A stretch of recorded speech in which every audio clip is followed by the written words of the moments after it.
Zhang Youxia has moved special forces into Beidaihe. Beijing now sits entirely under the grip of the 82nd Group Army. A long foretold prophecy is beginning to unfold. And whether Xi Jinping likes it or not, this could well be a defining summer in Xi Jinping's time in office.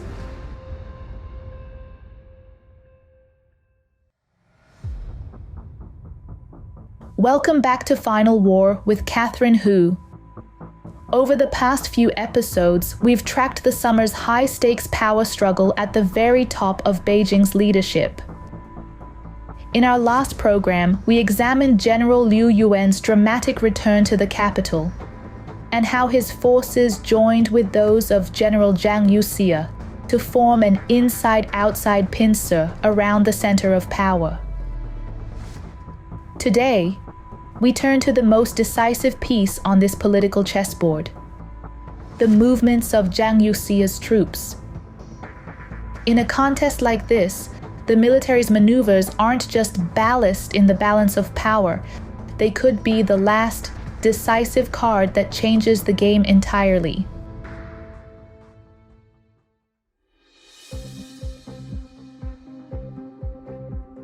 As we've discussed before, the 82nd Group Army, once the famed 38th Group Army, is an elite force, repeatedly tied to pivotal moments of leadership change at the very top of the CCP. The single most attention-grabbing move right now has sent shockwaves through China's political core. The 82nd Group Army has deployed its Special Operations Brigade directly into Beidaihe. This unit, codenamed Flying Arrow and known internationally as the Eastern Excalibur, once belonged to the Beijing military region. It is considered the tip of the spear in China's Special Operations Forces, an elite formation trained for high-risk counterterrorism, precision strikes, and the protection of the regime's top leaders. With a strength of only 5,000 to 6,000, its numbers may seem modest, but its combat effectiveness dwarfs that of ordinary armed police or riot control forces. And this summer, it has done more than just take up position. Flying Arrow has completely replaced the Central Guard Bureau and Public Security Forces in Beidaihe's seasonal security detail. Even the control of Shanhaiguan Airport has been handed over. In real terms, this means one thing. If a political crisis erupts during the Beidaihe meetings, the military, not the party's security services, will hold direct control over both the ground and the skies. There's an old Chinese saying, "Timing matters less than geography, and geography matters less than unity of the people." It's a reminder that favorable weather and terrain can never match the power of internal cohesion. And cohesion is exactly what Zhang Youxia now commands. According to former PLA Navy Lieutenant Colonel Yao Cheng, after a year of reshuffles and purges, the Central Military Commission's leadership is firmly reconstituted. Zhang has assembled a loyal corps, senior posts across all branches are largely settled, and morale is steady. On that solid foundation, Zhang has been able to move with speed, executing a string of sharp, calculated deployments.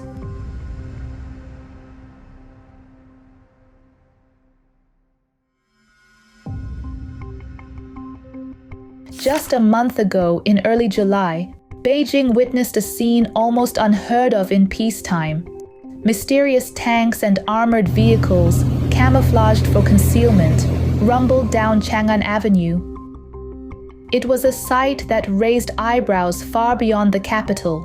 At that very moment, the 81st Group Army, long responsible for guarding Beijing, was pulled out in its entirety. In its place, the 82nd Group Army moved in, taking full command of the capital's defenses. The redeployment was swift and strategic.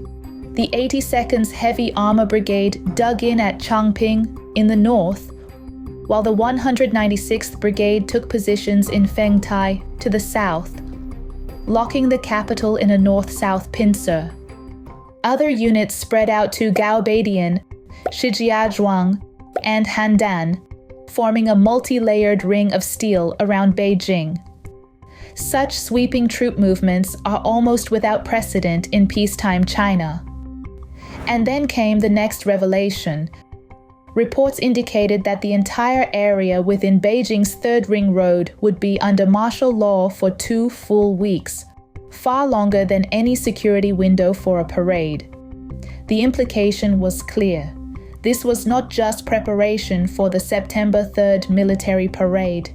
It was a calculated military admonition, a display of force aimed squarely at the top leadership, pressuring them into political concessions. A military admonition isn't necessarily about forcing a leadership changer. It's a strategic posture, putting overwhelming force on the table to compel agreement on key terms. But if talks collapse, escalation can be swift and irreversible. As I've said before, in the current four-way political struggle, the military is the real kingmaker. Every other faction's elders can retreat, win, or lose. Zhang Youxia cannot. For him, defeat means only one fate: decisive political setback.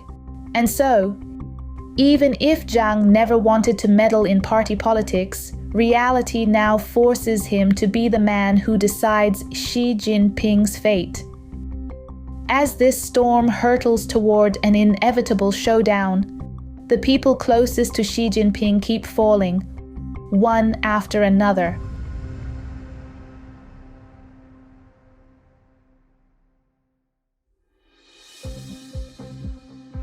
Liu Jianchao is no ordinary official. He is a sitting member of the CCP Central Committee, the head of its International Liaison Department, ILD, and widely tipped to become China's next foreign minister. But here's what makes that post so sensitive. The ILD is not just a diplomatic office, it is one of the party's primary intelligence organizations. And Liu, he is a staunch Xi ally to the core, with whispers linking him to a serious leak of classified information. For someone with that profile to fall, this isn't just news, it's an earthquake at the heart of the regime.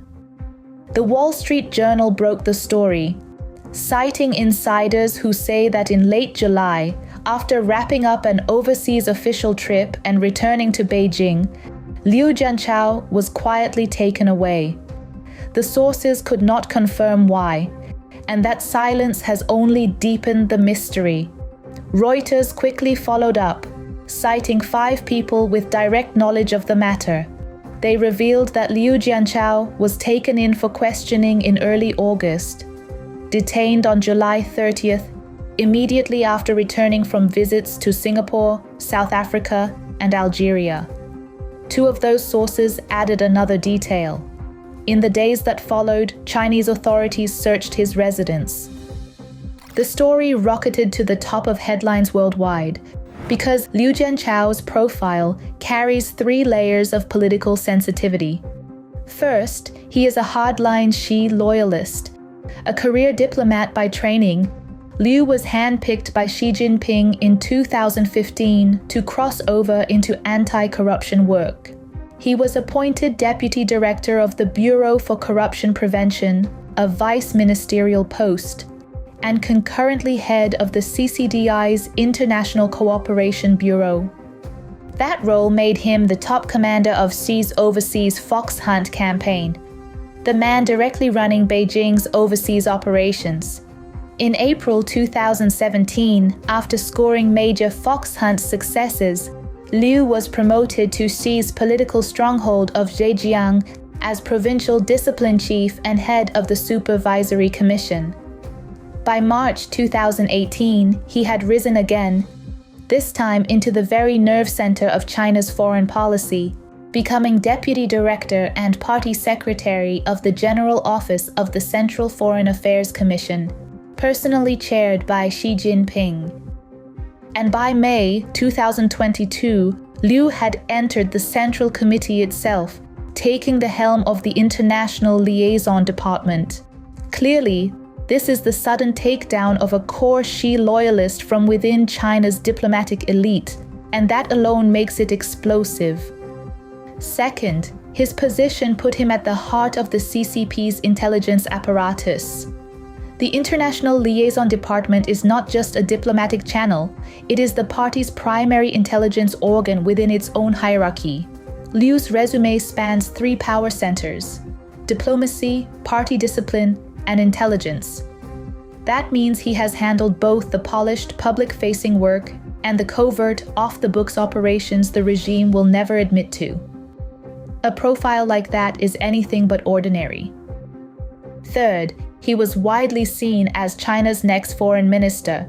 In early 2024, Liu traveled to Washington and New York, meeting with a roster of top American political and business figures, including Secretary of State Antony Blinken and Blackstone CEO Steven Schwarzman. US officials even told the press in plain terms, Beijing was basically telling us he will be the next foreign minister.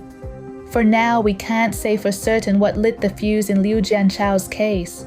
But one thing is beyond doubt. He is both a hardcore Xi loyalist and the man holding the knife of the party's intelligence apparatus. As we've analyzed before, once Xi loses control of the gun, the military, the next target is inevitably the knife. From that perspective, Liu's fall is no surprise at all. In fact, it may only be a matter of time before the Ministry of State Security and the Ministry of Public Security are hit next. Which is why this summer is already shaping up to be Xi Jinping's most difficult yet. And at this point, there's almost no suspense left. This summer is likely to be his last in power.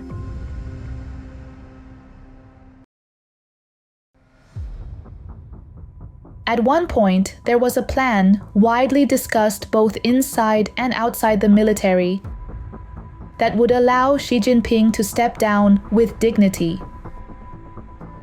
Under this arrangement, Xi would surrender the role of Party General Secretary, but retain the largely ceremonial title of State Chairman for a transitional period, a smooth handover that would protect stability while preserving as much of his face as possible.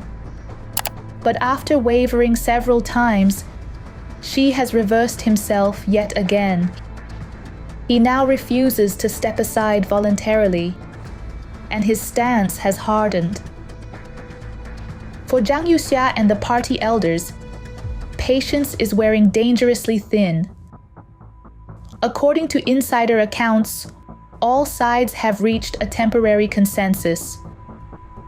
First, get through the September 3rd military parade, an event tied not only to the regime's public image, but also to the military standing on the world stage.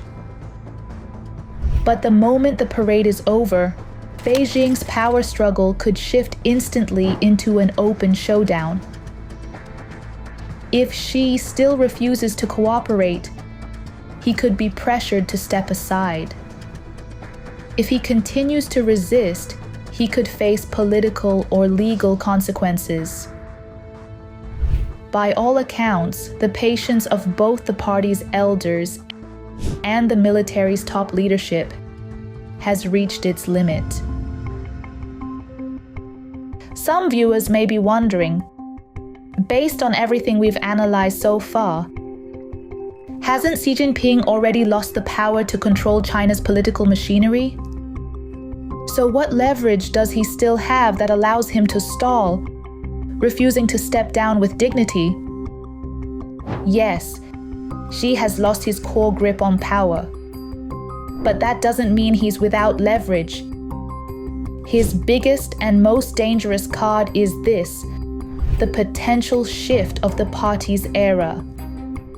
After more than a decade of extreme centralization, the CCP's entire operating system has become deeply bound to Xi's personal authority. If he were suddenly removed, the party's political control could shift abruptly. And that risk has had ripple effects. It has drawn some former Jiang Zemin loyalists back to his side, and it has made elders like Liu Jianchao hesitate, because for them, nothing matters more than protecting the party and preserving its rule.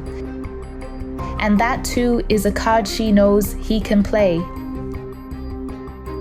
In the end, it comes down to this. On the surface, the core conflict in Beijing is that the military is pushing hard to disengage from factional infighting, while the party insists on keeping the military under its control as a tool in that very struggle.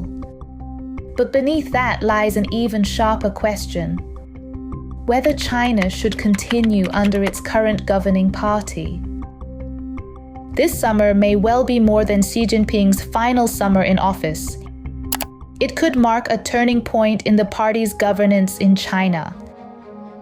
The sea breeze in Beidaihe may still feel calm, but behind the scenes, the lines of political confrontation are closing in on a decisive moment.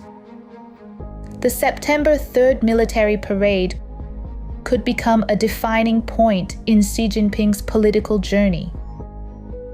And the course of Flying Arrow has already quietly marked out the stage for a shift in power. Get the real story behind the CCP's shifting power games and see where US-China relations are headed next. Support the vision of a new China without communism. Subscribe now and join us in bringing the truth to light.